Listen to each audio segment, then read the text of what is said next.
Welcome to another edition of the Business Builders podcast. It's a podcast dedicated to the construction industry and tradesmen. And today's guest is James Brown of Paving the Way Landscapes, also the architect of Landscape Waffler on Instagram. You should check that out. It's an amazing videos that he does on there. So at that point, I'd just like to say hi, James. Hello. Thanks for coming along. Thank you. And how did it all start for you? Well, the landscaping side of it started when I was 16. So, I mean, I didn't really know what I was doing. I think I was a lifeguard at the time, and in Epsom, and then a little bit of labouring work come up with my cousin. So I started doing that with him, and then started labouring with him for a couple of years, and then I moved on to another company that he used to work with. So I started working with them. And then I was sort of dipping in and out of working with him and the other company, sort of just sort of getting by really. And then I think I ended up getting sacked about 3 times because I just wasn't Not the lifeguard. Nobody. No, not the lifeguard. I did actually get sacked from there as well. I actually fell asleep on the chair. Oh, really? Yeah. So I was just, because I was young, I didn't really know what I wanted to do. Yeah, I got sort of sacked a couple of times and then sort of got brought back in. And then when I sort of hit 24, 25, the sort of penny dropped. I had to sort of sort myself out, and I started learning the trade, enjoying it a little bit more. And that's when I sort of started doing a bit more technical work with the landscaping, like a bit more paving, a bit more brickwork, and started enjoying it a bit better.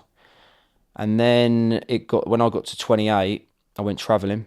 So I was back in Australia for 2 years. So I was there from 2018 to 2020, which was best days of my life.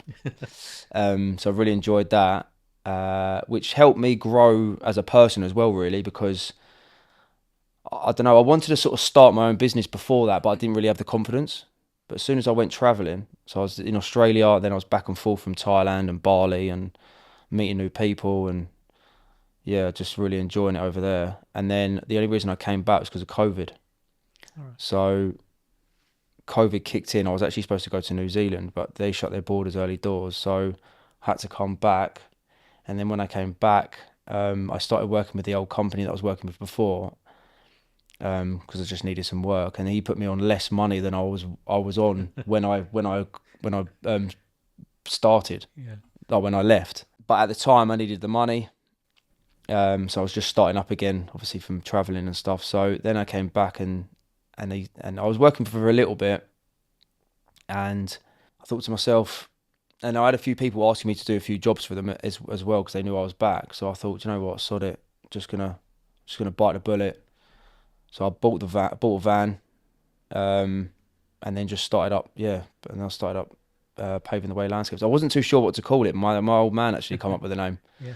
There was ones called like Sticks and Stones. I think that was thrown out there. But then my old man was like, "What about Paving the Way?" And I was like, "Yeah, that sounds quite good." So I went with that. And then because it was COVID, the only sort of jobs you could do were outdoors. Yeah. So it was perfect to start when I did. And you remember when everyone was sort of working from home, and more people investing at home. Yeah, and because they wanted to sort of build outbuildings at the bottom of their garden, they needed shed bases, concrete bases. And the amount of phone calls I had when I first started for people to build concrete bases, shed bases for their outbuildings, it was mental. So it took off straight away. And but I didn't. It's difficult because I didn't have any sort of idea of how to run a business. They don't teach it in schools of how to, and the thing I struggle with the most is man management. Never knew how to do it. Never got taught. So that was the biggest sort of side of it, and it's mad because you start off just thinking, oh, I'll set my own company up, I'll get a van, I'll get a job, I get paid, and that's it. But there is like, well, you still having trouble now getting hold of decent people?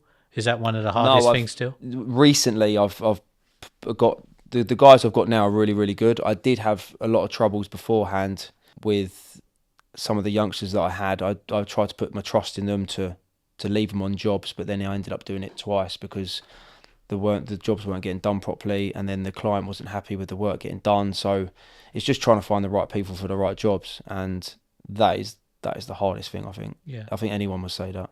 And so the people you're bringing on now, are you teaching them, or have they got some of the skills already?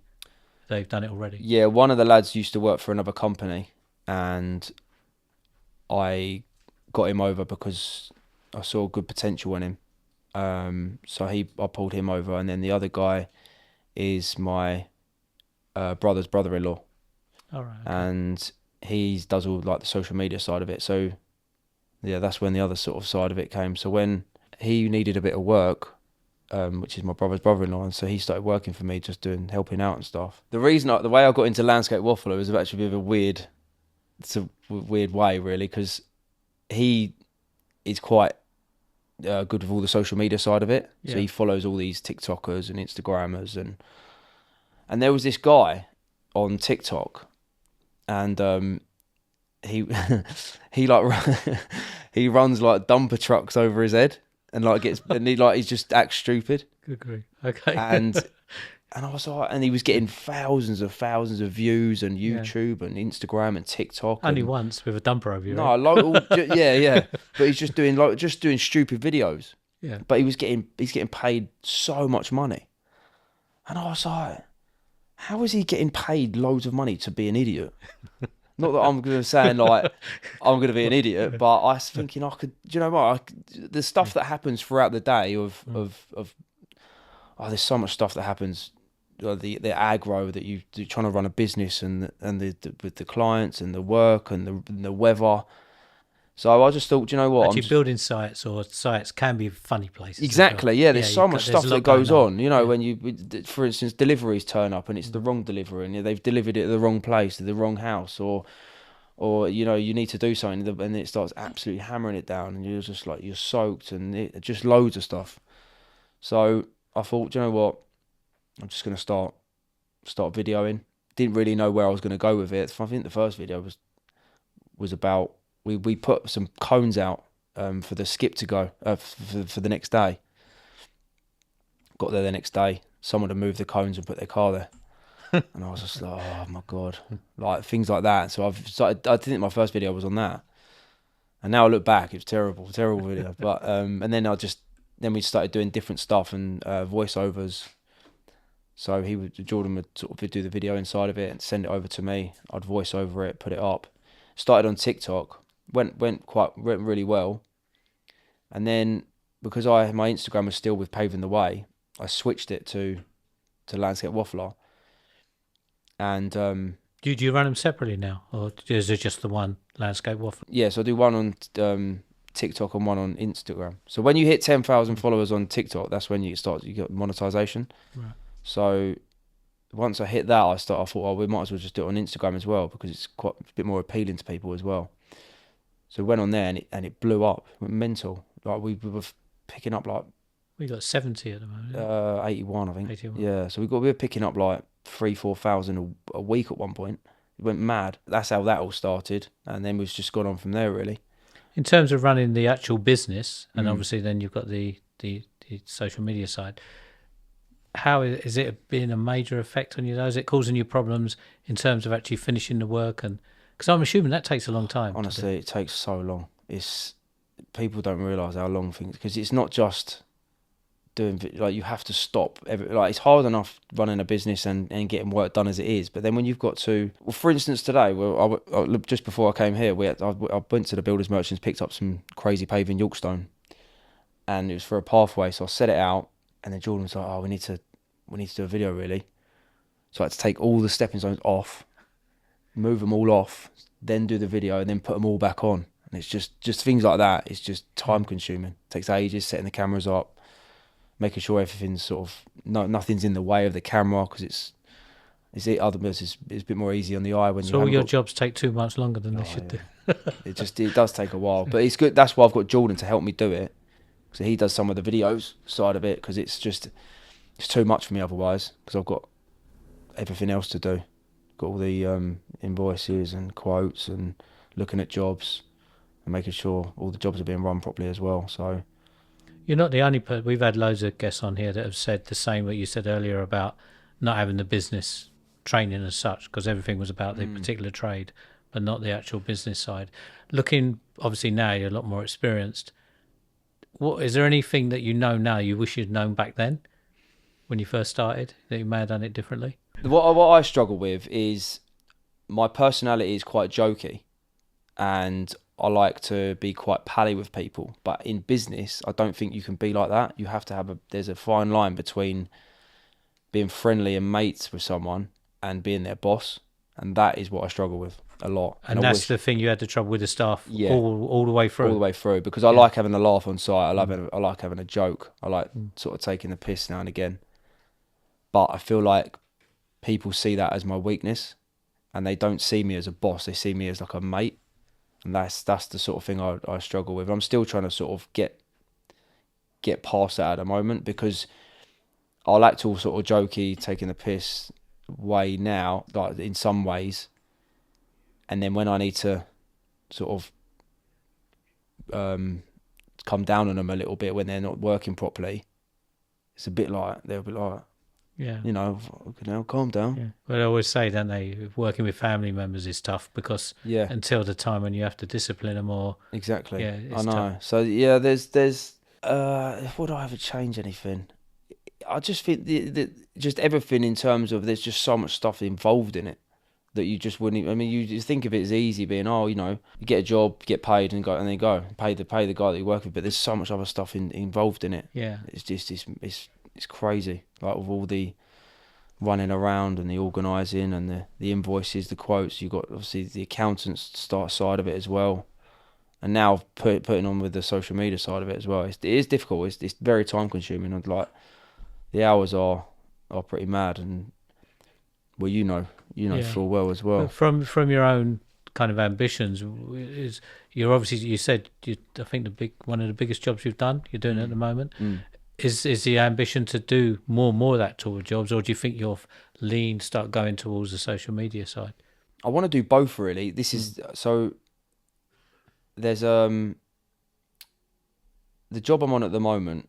So I started off when I was doing the voiceovers with the social media. I was videoing the content of what I'm doing at work, voiceover in it with a comedy side of it, with a sort of spin and just making it a bit more sort of funny, I suppose. The followers were going up and up and up, and then Jordan and I spoke about it, and we said we need to sort of do some skits, really. So skits are sort of like another comedy side of it, but just sort of having a bit more of a laugh on site about things that happen.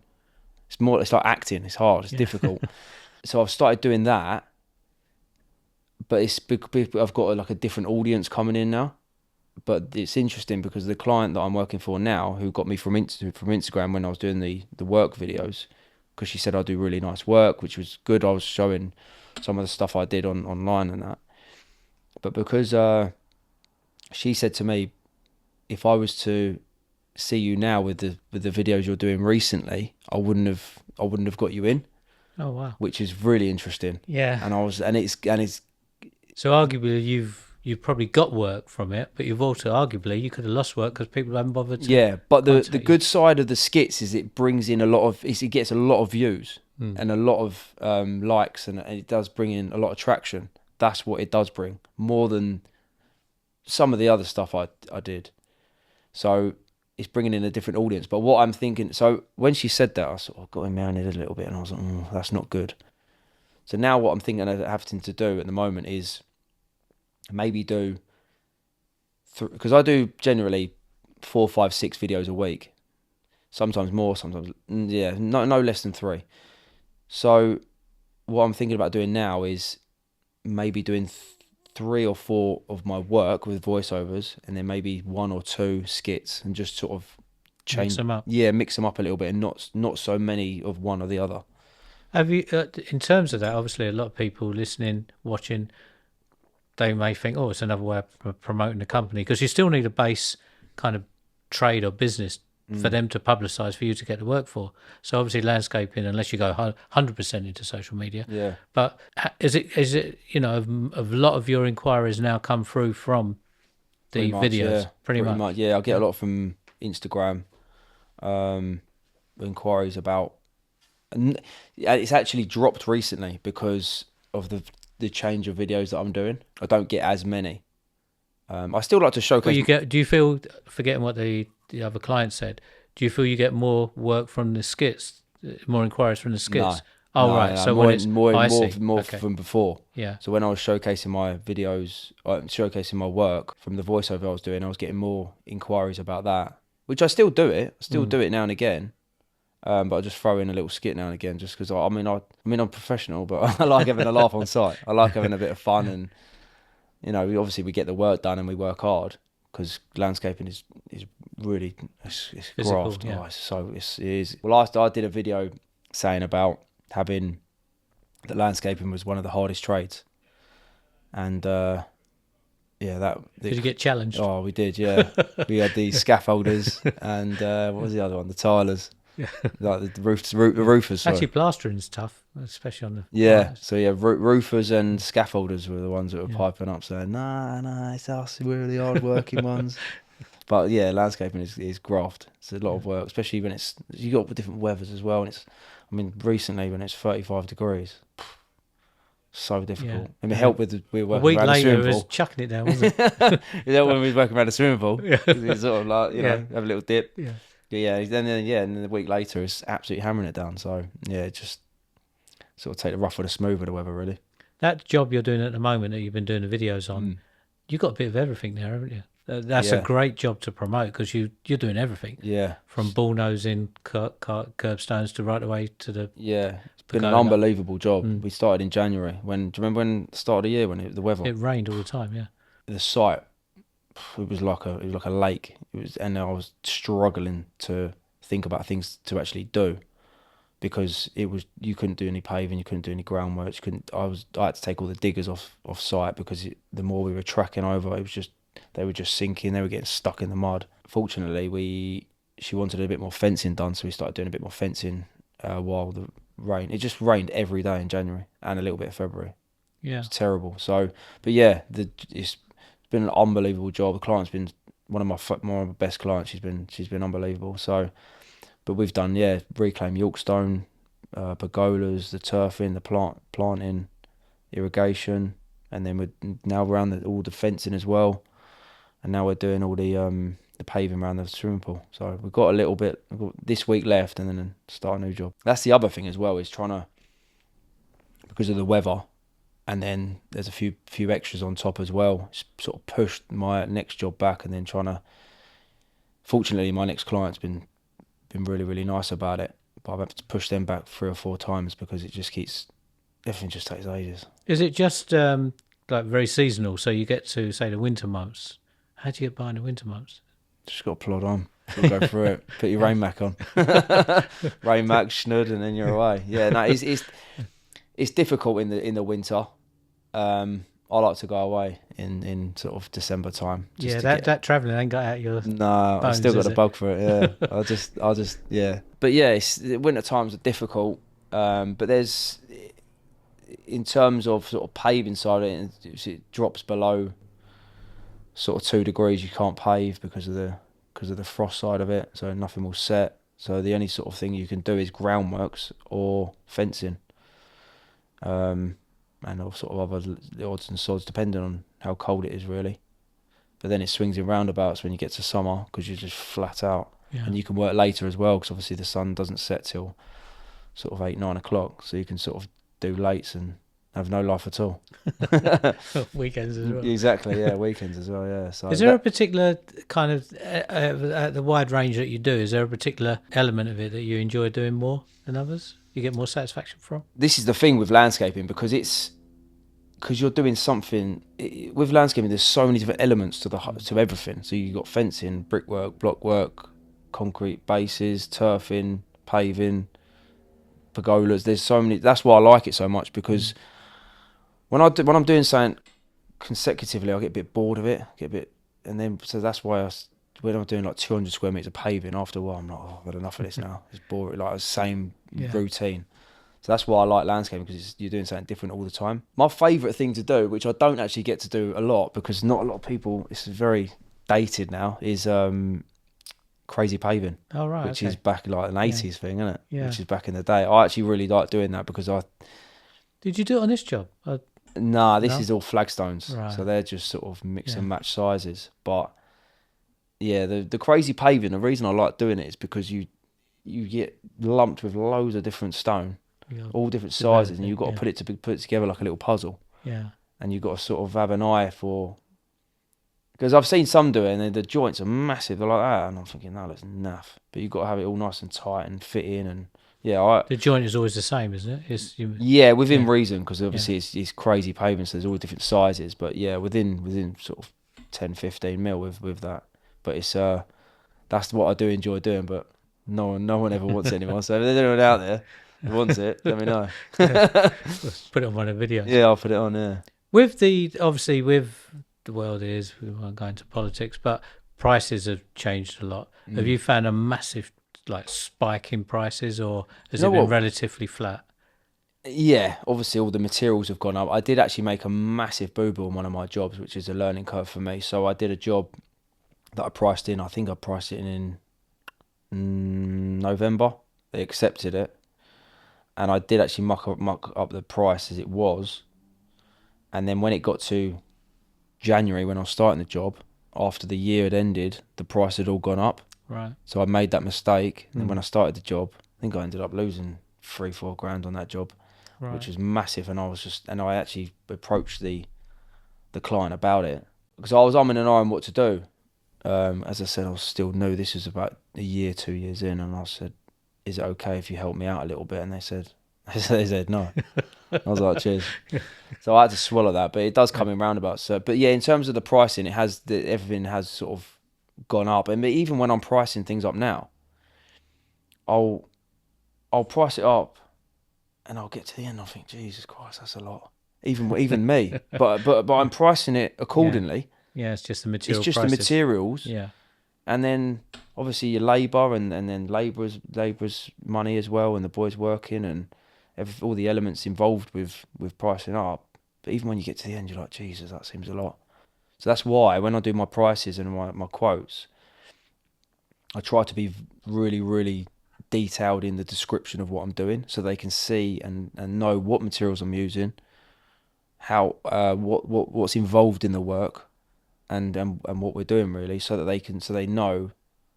Because if you just sort of say, 30 grand, and then just list, do you know what I mean? I explain everything, what we're doing, why we do it, and how we do it, and all the materials as well, so so it's a bit more justified sort of thing. Yeah.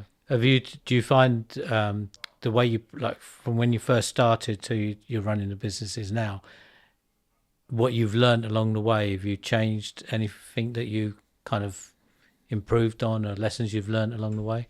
What, in terms of pricing, or just In terms of business generally, really, but obviously pricing is one of the key elements. When I first started, I didn't want anyone doing anything in terms of finishing wise, but I'm trying to sort of, because I'm quite particular about the finishing of work, but I feel like if you're going to progress and push on with a business, you need to let go a little bit.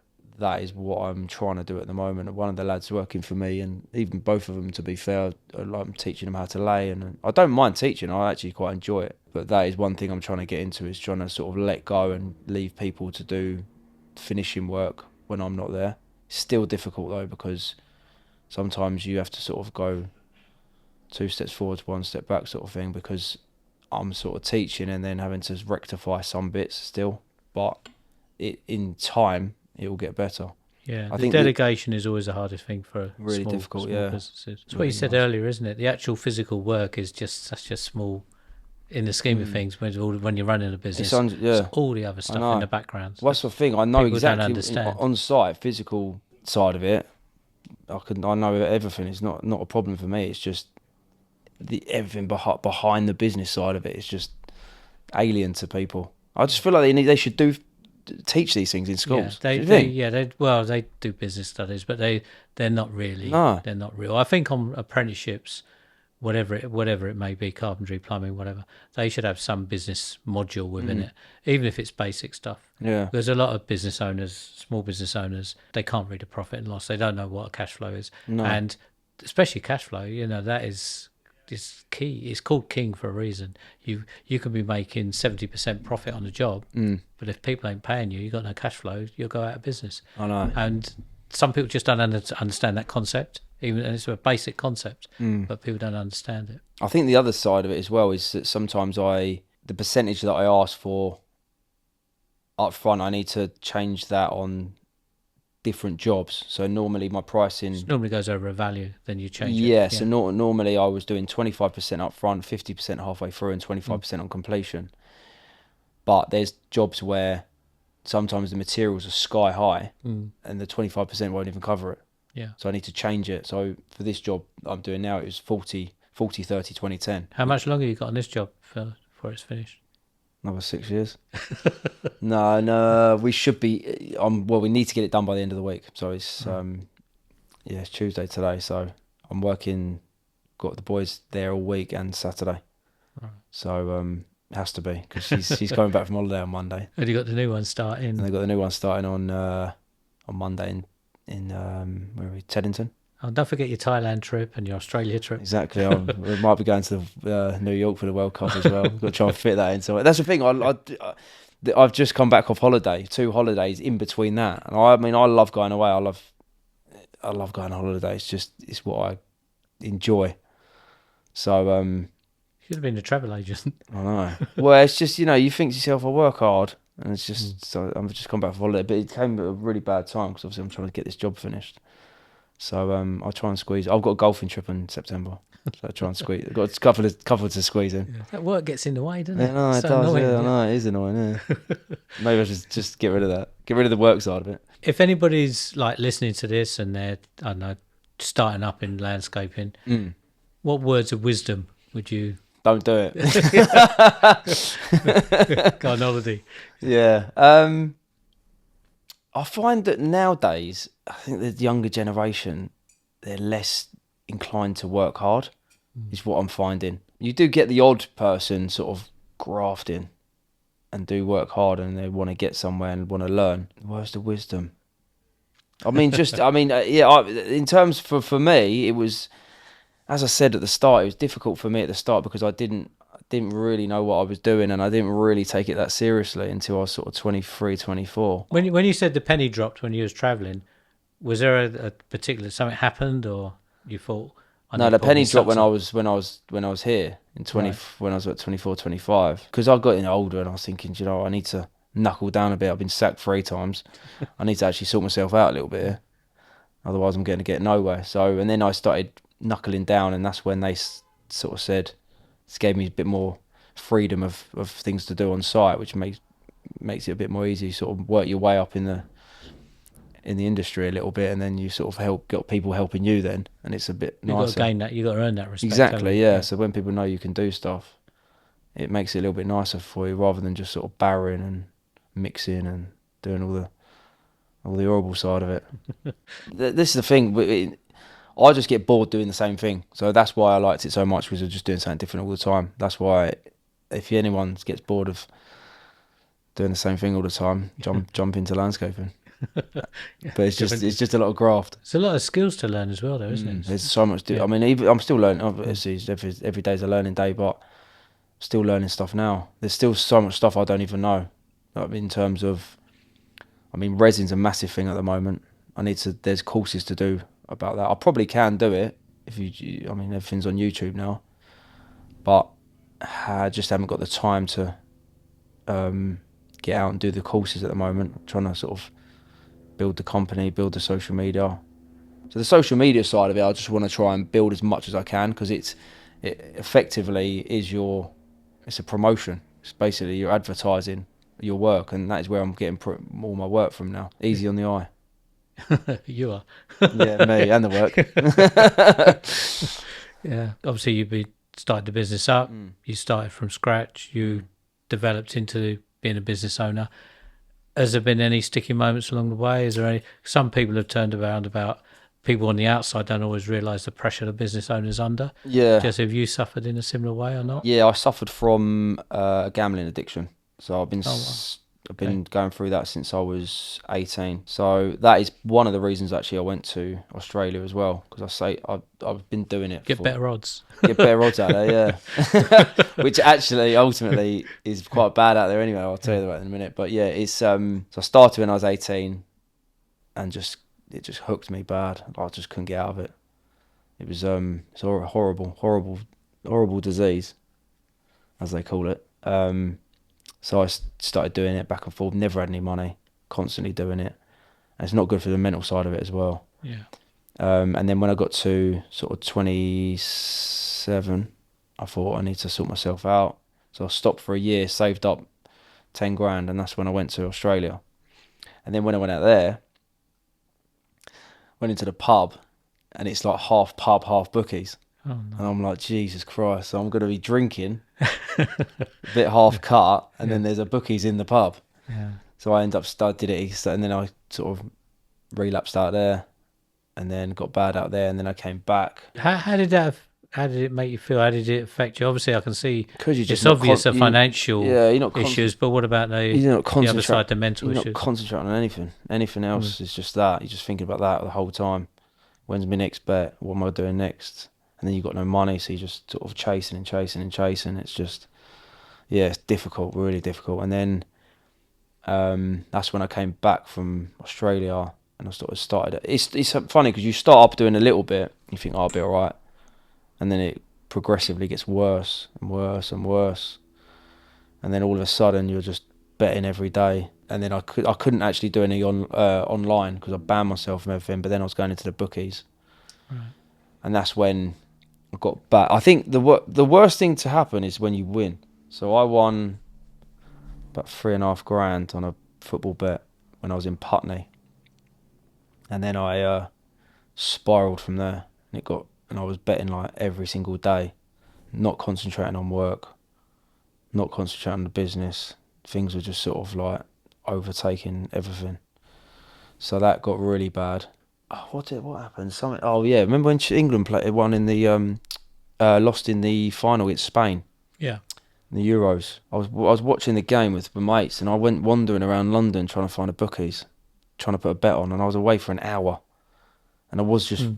where are you? And I was like, oh, and I was just lying because you end up lying about everything. So it changes your personality. You Yeah, start lying. You literally, start just cheating. not the Yeah. same person as I am. Mm. So, and I was like, oh, I just went to do something, and then they're like, all right, and then I just was, and then because I'm so focused on the bet on the game, not even talking to anyone or yeah, it got really bad. So that was when again the penny dropped, and I was just like, I need to sort of curb it, and then yeah, then I've been clean since then, which is about.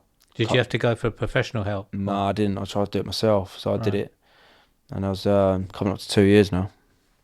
Oh, well So done. yeah, Yeah. it's been hard, really hard, especially with the World Cup Do you on. still find it tough now? Yeah, really tough. Yeah, especially with like, because I used to do horse racing, a lot of football.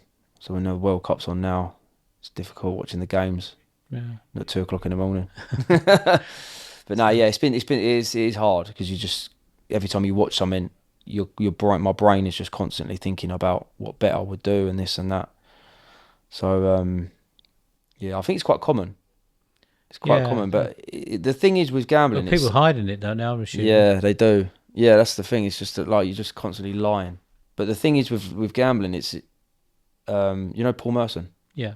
So he talks about it quite a bit, and he says that it's the worst addiction because it's a silent addiction. Because before now I could have done 30 grand on a bet and you wouldn't even know.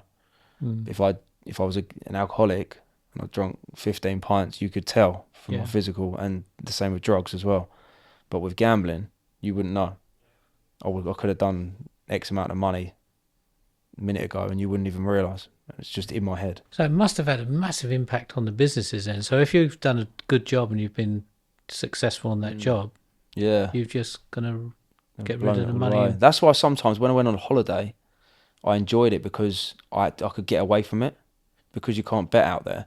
It mm. was like a release. It was like a week away from the drain of thinking about it all the time. So yeah, it was a tough time, especially when you're trying to run a business as well. So Mm. I'd go into the bookies, turn my phone off, and just not talk to anyone, and then trying to deal with everything the next day. So now, moving forward, dealing with it now, is it just really mind over matter, or do you have to Yes. do any kind of practices to make sure you don't go down that Try route? and take my mind off it, I suppose. Like I mean, it's been not too bad. Obviously, the World Cup's come up, so it's struggled a little bit more. It doesn't help as well when you're in sort of groups on WhatsApp, and they're all putting bets in and saying, "Oh, I won this money, and you're thinking, it's annoying but I can't sort of tell them not to do it. Do you know what I mean? So it's just everyone. I mean, everyone does it. It just depends if you get an addiction from it, and unfortunately for me, my brain doesn't work the way some people others, and I can't just put a £10 bet on and leave it. It's a bit like an alcoholic, isn't it? They have one drink, they have to have Yeah, another one. me, I just can't stop. I don't see the point in putting a 5 or 10 on. That's pointless to me. I'd rather just go in there and put £100, £500 on. Just on one bet, one one bet, yeah. I'd rather just try and win big on one big bet rather than a fiver. And it's always to win, never each way. No, exactly. Yeah. Okay. So yeah, that's that was difficult, but obviously now I'm in such a better headspace with my work and the social media. I think the social media side of it helped massively. Yeah.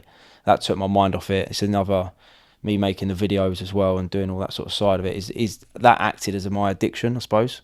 So doing that, It's kind of replaced it. exactly, because they do say that you do replace one addiction to another. Because when you do a video and it boots off, yeah, it's quite addictive to see like the views coming in and comments and.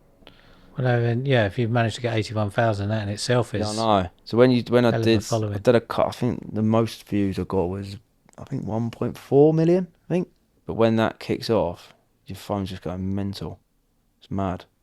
So yeah, that's quite addictive to see that, and then you want to sort of make another one, and then now my head is just, my brain's just sort of trying to figure out what video I should do next and funny side of it. And even now, one of the lads coming to work, and this is my next video, by the way. So this is a little exclusive. So he came in, and he was like, he looked tired, and I was like, you alright? He said, "Oh, I'm shattered." I said, "Why?" He said, "Oh, I was up. I haven't slept." I said, "What do you mean you haven't slept?" He said, "Oh, I was up watching the football in the UFC all night." This is a Sunday night. So work Monday. Yeah. I said, "Well, what game was on?" And he was like, "Was it Iran versus New Zealand?" And I was like, "It's a dead game. Yeah. Like, why are you up watching that?" So so I'm basically going to do a skit about that, but make it a bit more funnier. So I'm going to do like that side of it where we're videoing in the van, and then I'm going to get him doing something in the garden, and then I'm going to come around the corner and he's like asleep with a rake in his hand or something like that. I saw the one where the ginger guy, he kept hiding him from the sun. That's Jordan. That's it. That the same guy? Yeah, that's the same guy. Yeah. So he'll be on the back end of it again. Yeah, that one did quite well actually. Yeah. So yeah, it's just things just pop into my head, and then there's another landscaping firm called Slade Landscapes, and we do some videos together. I saw they were on the other day. He's good as well. He does some funny stuff. Yeah, he's good laughs. We did a few videos together, and he's actually coming onto site on Saturday. We're going to do some more. It must take a hell of a lot to run the business and to do that. Takes ages. Wow. Especially editing all as well. Well, Jordan does most of the editing. I do a little bit now and again, but he does most of the videos. So I just do the voiceovers, and then he sends it on CapCut, and then I just check to see if it's all good, and then I post it on TikTok and Instagram. Trying to get YouTube set up as well, but YouTube's hard. No good asking me. Start monetizing from YouTube, you have to hit a certain amount of followers, which you've hit, but then you've got to hit a certain amount of views to then start monetizing, and that's the difficult side of it. So that's the other thing we have got the YouTube side of it set up, but we need to start posting a bit more frequently. Obviously, I know you, but I'm just so pleased that the videos and the Instagram has helped you through, because it must have affected relationships and not only business but personal relationships. Yeah, no, it did, yeah. Especially with it did with my friend. I just wasn't really talking to anyone and could be bothered to talk to anyone. It was just like main focus was on that. So if anybody's listening, I know it's kind of a bit off piece, but if anybody's starting to do that, what would you say to them? There's one winner. Yeah, exactly. You never see a poor bookie, Yeah, do the you? house always wins. Yeah, Yeah. exactly. You never Would get a you poor say bookie. don't try and do it yourself? Would you say go and seek help or? When I first gave up, before I went to Australia, I spoke to a woman. I spoke to Gambling Anonymous on the phone, and I spoke to a lady I never even spoke to before, and I just opened up about everything, and that helped me. But then after, it's all different for different people, I suppose, and that did help me. But then when I stopped again this time here, I just did it myself. I thought I'd try and be mentally strong and just try and do it myself. So, but I feel like everyone's different. The Gamblers Anonymous. There's a lot of people out. There's a lot of ways in stopping now, and there's a lot of help that you can get. So I would recommend it. Yeah, definitely. I feel like the best way to do it is just talk about it. Is be Yeah. open and tell. I told my family. Sort of, it was quite emotional because I was in a bit of a rut. So I told all my family what was going on, and then Did you find that embarrassing when you're talking to your family? a little bit, yeah, because I've been doing it since I was 18. So And it's then they like realised you've been like yeah. So hiding it all. the thing is, when I was living at home, my mum could tell. My mum knows me inside out. She knew that I was doing it. She kicked me out a few times for doing it. So she knows. She knew when I was doing it because I was just constantly lying. I'd have mood swings. I was up and down and up and down, and so. But then obviously when I wasn't living there, got free reign of doing what I want. Mm. So there was that side of it. But yeah, there are a lot of ways you can help it and get out of it. Yeah, but if anybody is listening, then whatever way they feel Mm. best suits their personality, definitely seek help. Obviously, I've done Samaritans for years and years, and like you said, just somebody talking about a problem shared, problem halved. Yeah, So exactly. it can work for some people. 100%. Yeah, definitely. Yeah. We're kind of coming to the end of this now. So, in terms of say business or obviously the social media, if anybody's listening, I know I asked you earlier about any words of wisdom, but in terms of where you want to go, what you want to do, if you've got any kind of final words? Have I got any final words on that? I'm trying to. I don't really. I mean, I didn't think the social media would go as well as I thought it was at this time. Um, I'm working with a few brands as well, so I think the brand deals is where I want to get to. I mean, we're doing a video for B&Q, which we've signed a contract with them, which I'm really happy about. We did get contacted by Stanley to do some bits. They've gone a little bit quiet, which is a bit frustrating. But when we worked with Ox as well, so that is where I want to Mm. get to. I want to work with bigger brands, get a bigger audience, and just try and build the social media. So because I feel like the social media side of it, yeah, you can make money in business and work in and build the team, but I feel like the money is in the social media side of it, working with brand deals and building that whole side of it. There's a guy called Mark Marshall. Don't know if you've heard of him. Mark Marshall. Mark Marshall, yeah, he's a No, I don't. landscaper, but Mm. he's good landscaper, but unbelievable on the social side of it. Just very, very clever of the videos he does, how he markets himself. So there's that side of it as well. I'm trying to sort of push towards getting as many followers and the bigger audience as I can really, so I can sort of push that on. That's where I want to get to, and then Yeah. hopefully as well, on alongside of that, create more teams on the landscaping. Obviously, without the work, there's no content. Yeah, exactly. Yeah. So I have to keep that Mm. going, push that on. So yeah, it's that's where I want to get to. Try and get 80,000 now. It'd be good to get to 100, then 250, then 500, then never know, million. Yeah. Joe Rogan. Yeah, if you're out there, follow. So actually, on that note, if people do want to follow you or contact you, what's the best way? You can either DM me on Instagram or there's a link on the actual bio for the website Just and the tell them email. what the Instagram is again, so they can get the right. Landscape Waffler. Okay. So there's Landscape Waffler, and then we've got a website as well. Actually, that's another thing as well, because I've just set up a new website, and because people were getting confused with, I had a lot of people bringing me going, is that Paving the Way or is that Landscape Waffler? They didn't know that I was Yeah. both, because I had a business and Yeah. the social. So that's why we merged the two together on the website. So we've now got it's called Paving the Way by Landscape Waffler. That's what, and then I've got all rebranded. So it's merged into two, so that people know that both of them is me, basically. So that's the new website as well. Got really nice photos and bits and bobs on there as well. So yeah, if you want to contact, it's either DM on Instagram or go through the website. There's sort of bits to fill in if they want the work, or you can email, or you can give me a call if you want. I prefer calling. Yeah, go back to the old days. Yeah, I like people texting or I hate emailing. God, I hate it. I can't stand emailing. I really hate it. I'd rather talk to someone on the phone and then meet them in person. But I'm quite personable, so I'd rather go around, chat to them, and then, because I feel like people buy into people, don't they? Rather than emailing. I may give Landscape Waffler your personal mobile. I think they've got it. I think it's on the website. Yeah, I get loads of phone calls now. I'm doing my head in. I'm trying to work. I'm busy. Stop ringing me. Yeah, email me. Just send an email. Funny they say, I do actually say email me, even though I don't like it. But yeah, it's I prefer just. I feel like I get more jobs when I go around there and meet people. Yeah. Well, people by people. Exactly. I know it's a different time, but I still believe that myself. Okay, matey. Lovely to see you. Thanks so much for coming along, and so pleased everything is, you've gone through some dark times, but going in the right way. Thank you, Ray. Congratulations. Cheers. Thank you. Cheers, mate. Thank you, mate.